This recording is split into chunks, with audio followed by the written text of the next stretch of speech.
Good morning. It's Saturday, March 12th, and this is Today in LA Weekend. I'm Kate Larsen. And I'm Agent Rambulo. A group of students and teachers from an Orange County high school had just arrived at the Brussels airport when the bombs went off. They are all safe, but they still haven't been able to leave the city. NBC4's Patrick Healy is live in La Habra, where he just spoke to the father of one of those students. Powerful wind gusts tonight in Summit Valley, just south of Hesperia. Meteorologist Anthony Yanez is tracking the storm in the Weather Center. His full forecast is coming up in a few minutes. But first, a decision 2016. This was billed as Super Saturday, with a presidential primary in Louisiana and caucuses in 4 other states. But when the votes were counted, there were still a lot of questions. A burned hoverboard was later spotted outside the building. It's not clear yet, though, if it was linked to the fire. A man is recovering tonight after being attacked with a tire iron. It happened at this tire shop on Van Nuys Boulevard near Van Owen. A witness tells us he found the victim in this storage area, and he initially thought that he himself had been shot. There's a new push to make downtown LA more bicycle and pedestrian friendly. Today, City Councilman Jose Huizar introduced the DTLA Forward initiative. The plan includes major street improvements, including bicycle lanes, helping to ease traffic congestion and making it a little easier to get around on 2 wheels. Wait a minute, I used to drive on here. Now there's a bicycle lane. Right now at noon, chaos on the tracks. A suspicious package closes a Metrolink station, impacting thousands of morning passengers. Cross-country capture and now the court appearance. The flight attendant accused of trying to smuggle cocaine appears before a judge.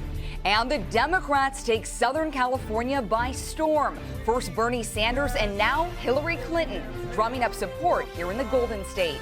Good afternoon. I'm Kate Larsen. And I'm Michael Brownlee. The News at Noon starts right now. You're watching NBC4. Here's what's happening today in LA. And good morning. You're looking live at downtown LA from our Echo Park camera. Good morning. It's Saturday, March 12th, and this is Today in LA Weekend. I'm Kate Larsen. And I'm Agent Rambulo. Breaking news in Pomona. A motorcyclist had to be airlifted to the hospital after a crash with a California Highway Patrol car. It happened just after 1 this morning. No word yet on what caused the wreck. The officer is okay, but the motorcyclist went to a trauma center with major injuries. Homicide investigation is underway this morning. A home invasion and confrontation in Santa Clarita turned deadly. NBC4's Marin Austin is live at the scene. Marin, what can you tell us? Police in Highland Park are looking for a known gang member who stole a car and crashed it, injuring 3 people. News Shopper 4 covered this is breaking news at 11. LAPD spotted the gang member at 64th and Repton around 7:30 last night. The man blew through a stop sign, hit a parked car and another car with 3 people inside. We called overnight and those 3 people are said to be stable. The suspect took off and police continue to look for him this morning. USGS upgraded an earthquake overnight just east of Ojai to a magnitude 4.2. You can see it hit 10 miles east of Ojai just before 1 this morning. It was recorded at 3.8 but upgraded to a light 4.2 about 30 minutes later. Here's what our NBC4 Seismo picked up. Only 1 person reported feeling it on the USGS website. Warning from you, not warning towards you. You didn't have to take his life. You didn't have to kill him. Police say they did recover a gun at that scene.